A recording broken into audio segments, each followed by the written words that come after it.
Real question. Are you listening to this episode right now with sore muscles? Because I'm recording it that way, so I think we could be in the same boat. If you're an active person, this is a cycle I'm sure you know well.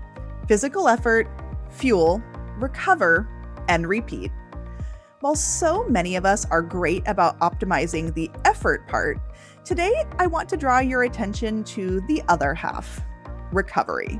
Here's the thing, if you're not recovering properly between workouts, the next time you hit the gym, it's going to feel harder, your progress is going to take longer, and your risk for injury, it's greater. And if you're just getting started, getting insanely sore can make you shy away from going back to the gym at all. So today's episode is all about recovery. And to help me unpack it, I connected with someone working out of a research lab in sunny Florida, Dr. Michael Ormsbee. Mike is a professor at Florida State University and the executive director of the Institute of Sports Sciences and Medicine. His research focuses on exercise and sports nutrition, and as an athlete himself, he doesn't just test these strategies in the lab, he lives them. So if you're ready to hear the nitty-gritty of recovery in a way I promise you can apply, stick with us. Before we jump in, let me remind you, even if your goal is simply to take more walks during your week or feel a little less tired after your workouts, this episode is for you. Whether you're a professional athlete, a recreational one, or simply an active adult trying to feel better in your body, the strategies we unpack today will be useful. We're going to break the conversation into 3 simple pillars: nutrition, hydration, and sleep. Recovery matters for everyone, full stop. I'm so excited to dive into this conversation with Dr. Ormsbee, or as he's less formally known, Mike. To start, you'll hear him explain why he's been called the Toyota of health and fitness, and then we get into recovery nutrition. Let's go. Dr. Ormsbee, welcome to the podcast. I am so excited for this conversation because today we're talking all about recovery. I love it. This topic's huge. I get questions about every single day. And you call yourself the Toyota of health and fitness, which I love. I have a very similar approach, dietetically speaking. So tell me a little bit more about exactly what that means to you in a world that this topic feels so flashy right now. Just to be clear, someone else called me that originally. And when you're sort of getting out there in the public with speaking about science and other things, there's different brands that people have. And so one of the exercises was, what is my personal brand? And it just so happens that I'm not going to be your flashy race car type answer. I'll be reliable. I'll be dependable. Something that's sort of evidence-based, has a track record of success, and can have some fun getting you there too. One of the big mottos that we have out of our institute and the work that I do is, what can you implement that is so small you barely even notice you've done it? This long and steady is the way that I do my finances, and it's the way I do my health and fitness. And it is actually what works. I think a lot of people don't want to hear it. I hear a lot of people being like, but I want results. That makes me motivated. And I'm like, but that backfires over and over. That is a tricky situation though, right? Because people do want to see it. So you're up against this fight of, I want to see a shift tomorrow. And so we really have to link it back to, why are you doing this? What are you trying to accomplish? And then reminding folks, you didn't get in this situation in one day, and we're not going to fix it in one day. Give yourself a little grace. If it took 25 years to feel like you feel, let's give us a little time to get back to feeling great. Yeah, absolutely. To start with the science of when your body is actively recovering after exercise, whether it's a leg day or a walk, how should listeners best understand what is actually going on with muscles and bones? In general, what we're trying to accomplish is controlled damage. You want to do enough to make some progress and to modify the muscle or the bone or what the tissue is we're trying to load, but not in such a way that you just completely wreck yourself and are unable to recover for a long period of time. And honestly, the amount of recovery and the type of recovery shifts as we grow older. We are just able to handle more of this as we're younger. And as we get into middle age and on, you just have to give yourself a little grace. And building in purposeful rest days, you have to have the discipline to not work out hard some days. And that is something that's a little bit hard to get across. And so you're creating this controlled damage, and then you have to provide an atmosphere where you can help repair and rebuild. It's almost remodeling a house, for example. you have to have demo day where you take some stuff down and build it down in order to build it back to a better place than it was before. And that demo just has to be a little bit at a time so that you come back and you can repeat this day after day or whatever your plan is every other day so that you have an opportunity to succeed without being so sore that you just don't want to do anything. The way that I like to talk about is adapting rather than breaking it all down. So you don't want to say I'm broken from that workout. You're like, my mindset is I'm sore, but that's because I'm adapting. And so for folks listening, the repair and remodel process is something we need to pay attention to, particularly as we're aging. And that has to do with your recovery, the modalities of recovery, some exercise strategies, but also for sure how we deal with our nutrition. What do you find to be the most effective approach to what people should be eating when they're remodeling or recovering? The very first thing that we look at is what's your caloric intake in general, like total calories. What are you eating? What are you not eating? And it turns out for a lot of people who are super active, they actually are in a place where they're underfed. And so I would look at total calorie load. Are you matching your energy expenditure with the food you're trying to bring in? And it's purposeful eating. It's not just haphazardly grabbing things. It's everything has a place and a strategy for why you're eating and how you're recovering. Now, that's not the most fun way to eat, but it is something you have to at least dial in on for a couple of weeks here and there so that you have an idea of how much you're eating, which is a good strategy. Once in a while, grab a measuring cup and see what you're actually eating, because it'll probably shock most people on either way too much or way too little in that realm. I catch a lot of people under eating / under fueling. There's so much in our society that is like eating less is better. And that is certainly not true, especially when you are either a pro athlete or just an everyday athlete or someone trying to be more active. Yeah. And what's really fun is when I can show somebody the volume of food they can eat if they're making the right choices and how much it actually is, even though the calorie load is lower than other choices they were making before, where it was just super caloric dense foods. And so they were having foods that would not fill them up, would be high in calories. And I'm thinking, I'm eating like 3 platefuls over here, and it's still less than what that one dose was for that person. And so once you get nutrient density, caloric density sort of dialed in, people often will say to me, like, you're just like eating all the time. What's up? And I'm like, well, look at what I'm eating. I'm eating a ton, because I'm purposely fueling and recovering. I'm also still training hard all the time. And I have a plan for what I'm doing here with these choices. Yeah, and volumetrics is a term that some people use for this. You can eat a lot of fruits and a lot of veggies, which helps you with your fiber and your gut microbiome. And I like to hit recovery with antioxidants from foods in that way. Is that part of your strategy? Yeah, but it's sort of built in because I think of it as having fruits and vegetables and having a ton of them. That makes up most of my plate at most meals. And so because of that is sort of built in, I don't purposely seek it out. It's just somewhat inherent in what I'm actually eating. It's a double benefit. Yeah. One of the things you asked about was in terms of just general recovery. So I start at the top with what's your caloric intake. If I'm building a plate, I'm looking at my protein intake. I lock that in on every single meal. What is my protein source and how much protein is it? And then I know how many calories that is for that particular meal. And once that is locked in, then I fill in the gap with my carbohydrates and my fat sources so that if it's a really intense workout day, then I will dial up my carbohydrates. If it's a rest and recovery day or just one day that you get too busy and it didn't happen, then I would shrink that down. But the protein's always locked, which is why I like to give the recommendations in grams per kilo or grams per pound, as opposed to a percentage. Because if it's a percentage and you eat a huge meal, your amount of protein drops. We dial in that protein that anchors my plate. And once I have the plate anchored, then I adjust the other numbers. And I'm not afraid of carbohydrates. That's a big part of recovery. That's a big part of some of the hormonal processes that we need. And I just work for myself or for others. What do you enjoy? What do you like to have? And then we implement that into their plan. Yeah, I practice so similarly. I really like the idea of the protein anchor, and then you build in the other 2 macros, which is fat and carbohydrates. And a lot of people forget fruits and veggies are carbohydrates, right? We absolutely need to have those. Fiber is carbohydrate. Especially if you're working with a new person, we have to do a little bit of education on what is a carbohydrate, what is a protein. And so I like to meet anybody at the level they're starting at. Just because I like to eat a certain way and I've been doing it for 30 years doesn't mean that person can do that. And that's where we go back to those little bitty habits.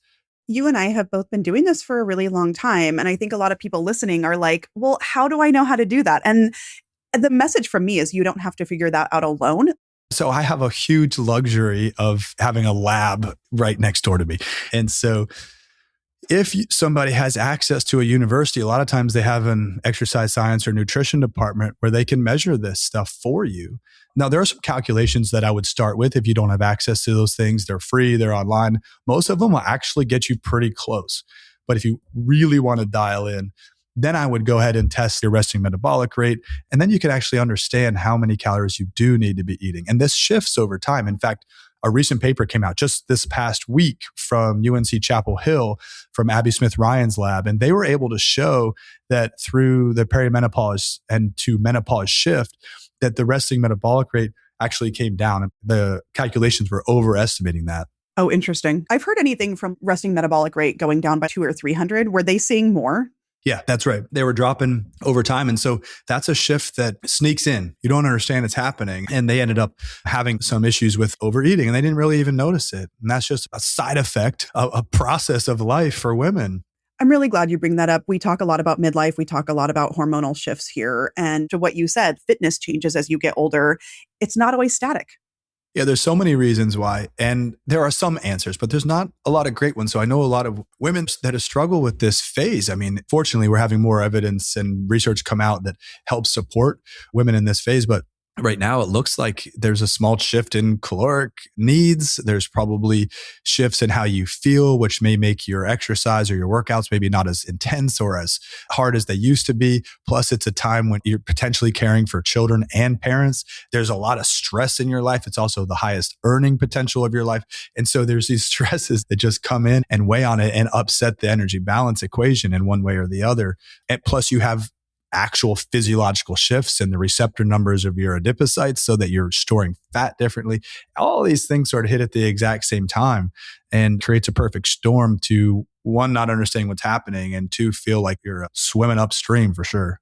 I love how you highlight all the complexities that are going on with these changes. It's not just hormones are shifting, it's creating big changes in the whole body. Yeah, no doubt about it. And that's what's so hard is you see people that will say, you can fix all this with some hormone therapy or some herb you've never heard of. And it's just, that's a big leap to say you can do that with one change or one of these different modalities.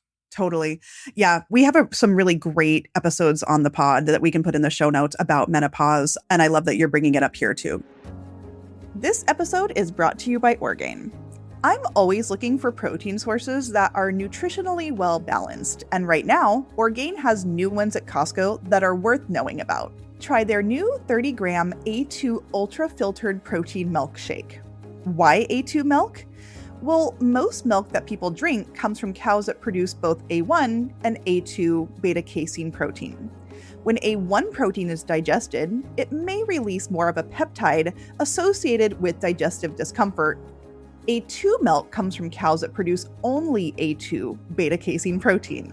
When A2 protein is digested, it releases less of the peptide associated with digestive discomfort.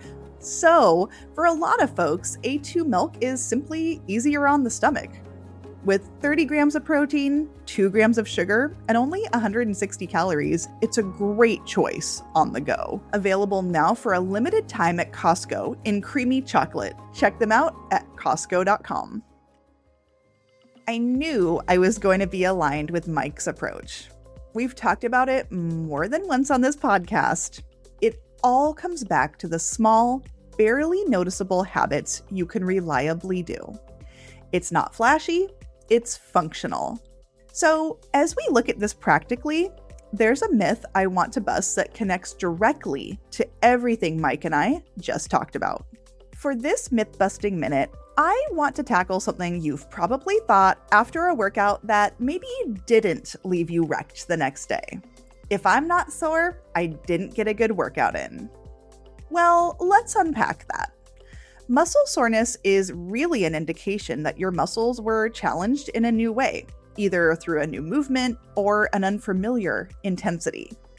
That's why you can try a new sport or pick up lighter weights than you usually use and still really feel it the next day.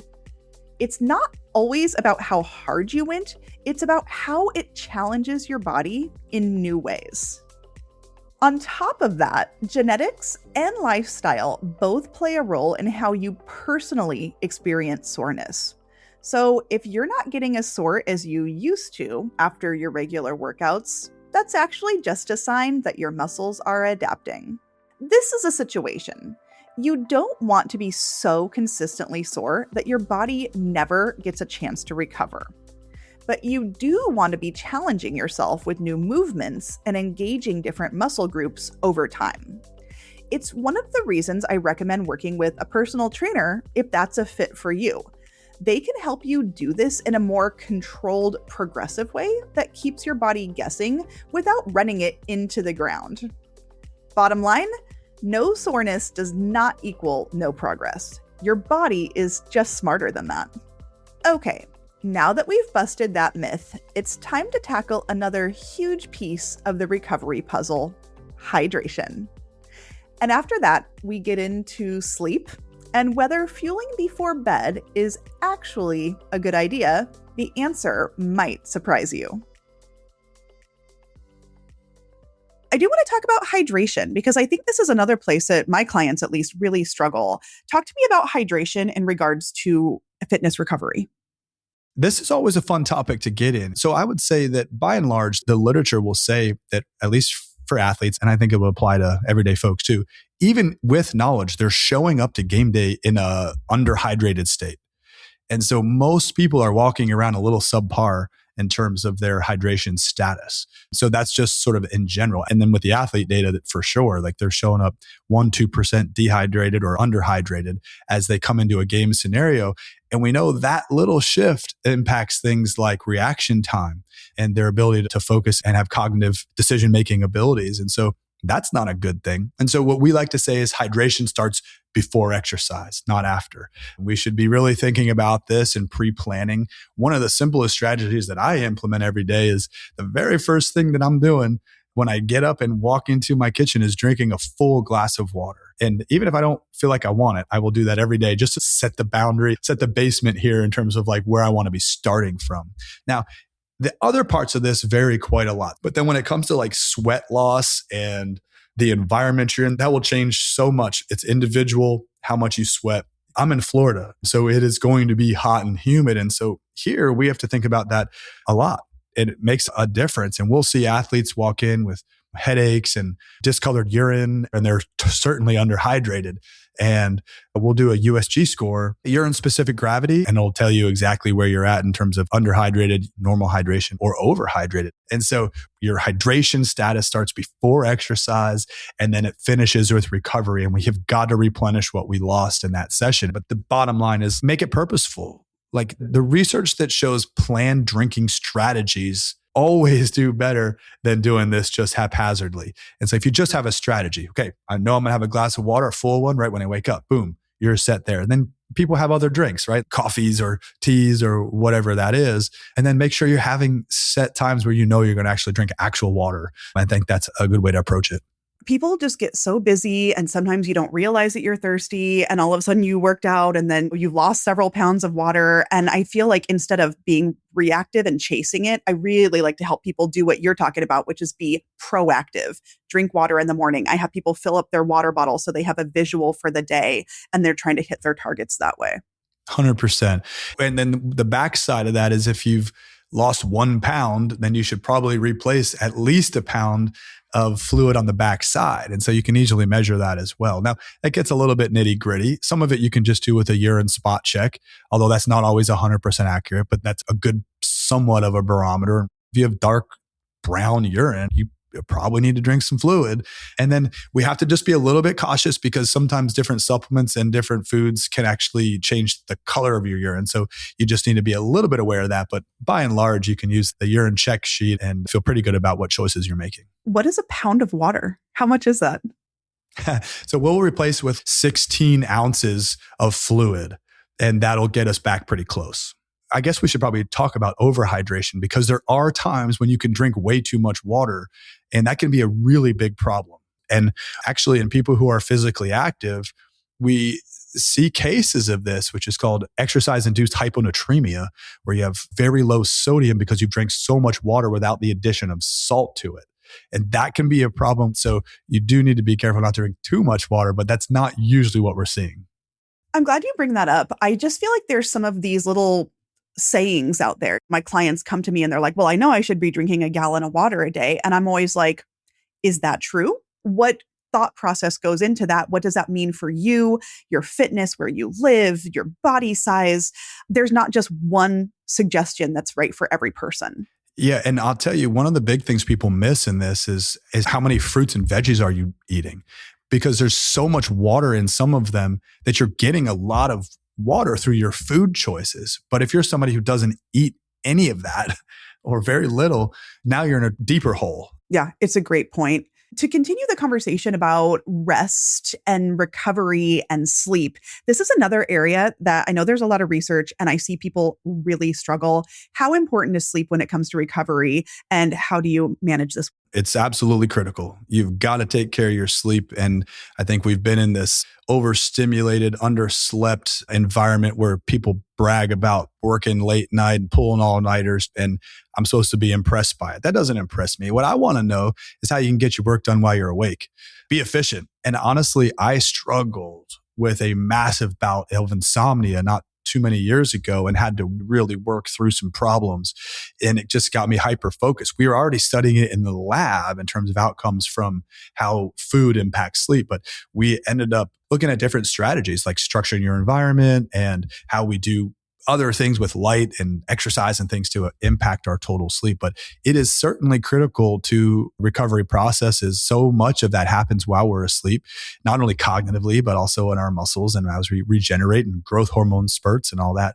Yeah, I do think something I talk a lot about with my patients, and it just doesn't get the attention always that it should. And people think they can skate by, but then they're not getting the rest and recovery that they need. There was a military study a few years back, and they looked at pilots, and they asked every single pilot how much sleep they need to fully function. And every one of them said they were the type of person who could only get 4 or 5 hours and be totally fine. No problems at all. Then they actually measured it and looked at their responses. And there was one odd human that could handle that with no problem. And every single other person was still at a detriment, even though they thought they were not. And so there are certainly people who can maybe handle a little bit less than others, but by and large, people need their sleep, and we have to prioritize it, not as a secondary factor, but as a primary thing that they're focused on for this recovery, not only for their recovery from workouts, but for their day-to-day, to perform at work, to be an elite human. You have to sleep and make it a priority. I love it. I love that quote. To be an elite human. We all want that. Yes. One thing that you talk a lot about that I'm particularly interested in is this timing and pre-sleep eating. Can you talk a little bit more about how you approach that?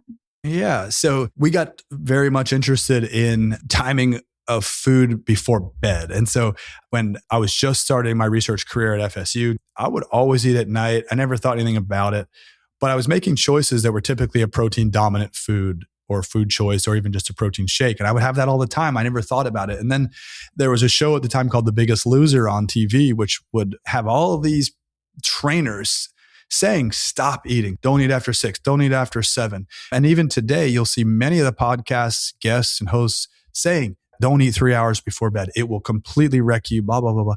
And I see that all the time. And I'm always the one in there commenting, nuance, please. We have to understand what the person's after. What are they eating? How big a meal is it? What is it made up of? Did they just finish a game?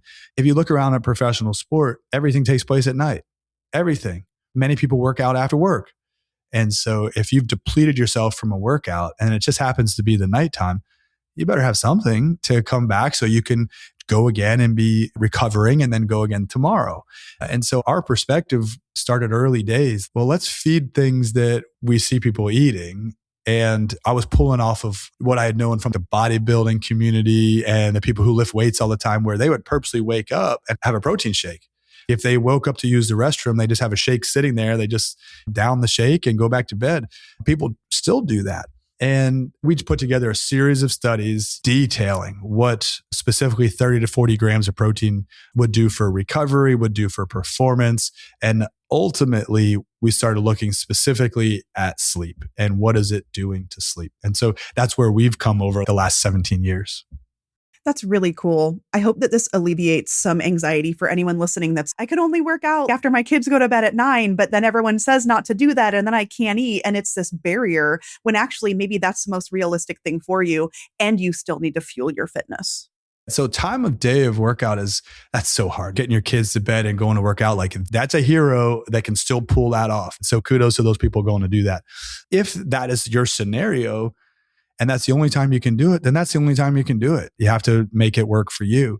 There is evidence that exercising real close to bed makes it harder to fall asleep because you're just jacked up from the workout. You need time to cool back down. So that sort of out of the picture, let's look at food.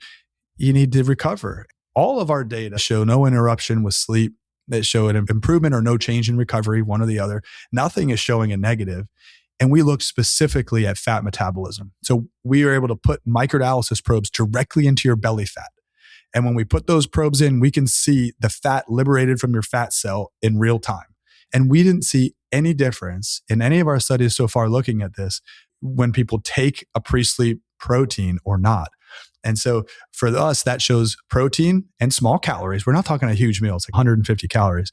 That scenario does not change lipolysis or fat oxidation when we measure the breath samples in men or women that we've tested so far. That's so interesting. I hope that really puts people's minds at ease. I do a lot of work on eating timing because I think one thing people do poorly is intermittent fast all day or forget to eat, bottom load their day and eat a lot of calories or ultra processed foods late at night. That is not what we're talking about here. We're talking about something more targeted, protein forward, light on calories. It's kind of a different scenario. For sure. In that scenario, there are lots of great data that you shouldn't eat a large mixed meal before bed. Just a couple of weeks ago, there was a paper that was showing in sedentary people who were not exercising and not a fitness lifestyle, those individuals, if they did not eat 3 hours before bed, had better outcomes in terms of some cardiovascular variables and some blood pressure and these other things. And some of that may be related to a large meal changing our sympathetic parasympathetic drive at that time. There's not a lot of great data there. A lot of that is speculation. I'm told from friends in this field that some of that data will be coming soon. However, we're not talking about that in a small protein dominant meal. That so far that's been protein shakes. We've also tested cottage cheese. I would speculate, this is just my speculation, but things like eggs or Greek yogurt would also be in this space of low calorie, high protein. And here's a great one. In 2004, there was a study by Waller's group, and they looked at cereal. It was milk and cereal. And so everybody had dinner, and then one group was told they'd be allowed to have this snack later at night. And so when they did this over time, those who were compliant, if they were told they could eat again later at night, they had less at their dinner meal. But if they were not allowed to eat later, they actually would go back for more servings at the dinner meal. And the totality of that meant that they actually ate more when they were not allowed to eat before bed. If you simply know you have an option for later, you may not double and triple down on what you're doing at the dinner portion. There's always this mental emotional aspect in nutrition, and that's really important to acknowledge. We've covered a lot today. For anyone that's listening that's, whoa, I have so many ideas, but I'm not sure where to start and I feel overwhelmed. What advice would you give? Of anything that you've listened to, I'd grab onto one of the concepts and just implement that one. So for example, maybe what you grasped from this whole thing was you should anchor your plate with protein. That's a great anchor. So just every time you eat, just make sure you have a protein source in there. And then as we get older, that actually should probably be a little bit of a greater portion of protein. But if you can anchor your plate at a protein, that's a great takeaway. Maybe that's too hard for you at this moment in your life. Totally fine. Try the water. Just have a glass of water when you wake up and do that for 3 weeks straight. And if you can get that done, you'd be like, that was so easy. It's totally doable. Not a problem. And this is how we usually ask people the question. On a scale of 1 to 10, how likely is it you can have a glass of water every single day? And you might be like 6. And I'd say, okay, not good enough. I won't take it until it's a 9 or a 10. On a scale of 1 to 10, how likely is it you can have a glass of water upon waking 3 days a week? And you say, 10. I can definitely do 3 days a week. All right, do that. And then maybe the next step is just 4 days a week. And so you just do what's the minimal barrier, maximum benefit. Start there. I find your advice very realistic and something that people can chip away at with big gains if they do small things. And the work you do is so interesting. I'd love to hear a little bit more as we wrap up about your programs and your institute for folks that might want to learn more about what you do. Yeah, so I'm at the FSU Institute of Sports Sciences and Medicine. We're a research institute primarily. We also serve the community and people from all over that come in for testing.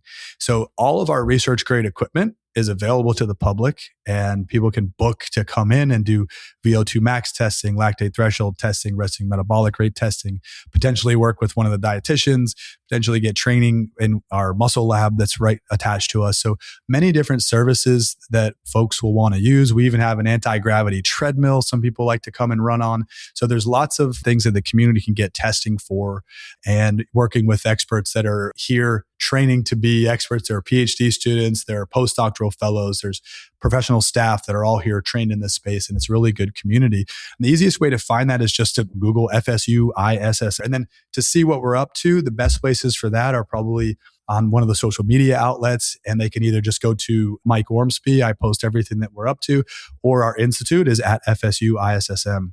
And people can catch on there and see what we're up to and have fun watching. I have enjoyed following you quite a bit on social, and we'll put all of those links in the show notes. And when I come to Florida, I'm going to come on down and check this out. Perfect. Let's set it up. Yay. Well, Mike, thanks for all your expertise today. I learned so much. In this conversation, we touched on a topic that I think needs its own deeper dive, and that's where we're headed next. In our next episode, we're going to explore one of the hottest topics in nutrition right now, protein. And I'm excited because this is an area that you've researched very deeply. So everyone follow along and be sure to join us for the next episode. What a conversation with Dr. Ormsbee. I keep coming back to this. Recovery isn't something that just happens to you. It's something you have to choose intentionally. If intensity is what you're about and you have a big race or a big training block coming up, you know what to do. Don't fear carbs and don't fear food volume. Make sure you're eating enough, especially of foods packed with nutrients, anchored around protein on your plate. But maybe your goal looks different right now. Maybe you're feeling the effects of not drinking enough water throughout the day. And for you, that glass of water first thing in the morning is going to be your best, most underrated friend. Regardless of where you are in your fitness journey, sleep is totally non-negotiable. So on that note, my official recommendation to you after this episode is get to bed just a little earlier tonight. Thank you so much for spending this time with us. And as we teased, in 2 weeks, it's protein time. I hope you'll join us because I am ready to ask every question I know you've had on your mind. Until then, rest well, recover intentionally, and you'll come back stronger.